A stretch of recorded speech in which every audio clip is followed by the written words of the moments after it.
Сутринска миса во црквата Свето Благовештение денеска верниците од католичката вероисповед во Штип го славеа раѓањето Христово Божик. На сите верници кои Божи го слават денес, утре според Григоријански календар, им посакувам многу здравје, многу радост, вера, љубов,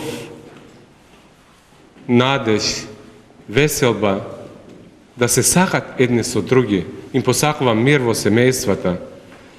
Нека бидат сите среќни и благословени Божикни, а и новогодишни празници Христос се роди. Како верниците го доживуваат еден од најсветлите празници во христијанството, рождеството Христово? За мене значи радост, светост. На тај ден се собираме сите, фамилијата посебно, најтесна, најширока, пуштаме честитки, едноставно излева некоја радост, милина од душата. Тој го пожелувам на сите, на цел свет пожелувам мир, благосостојба и да даде Господ да се мане ваа чума веќе од нас, ковидот, да почнеме да живееме еден нормален живот. Дали има разлика во чествувањето на католичкиот и православниот Божик? Па има.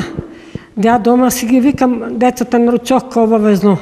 Правиме си исто бадник, како кај вас само не правам погачка со паричка, него други постни работи направам си и тоа е. А на православен Божиш мажом или православен, правам си по православни адети. Според јулијанскиот календар, православните верници Христовото раѓање ќе го одбележат на 7 јануари, а бадник еден ден порано.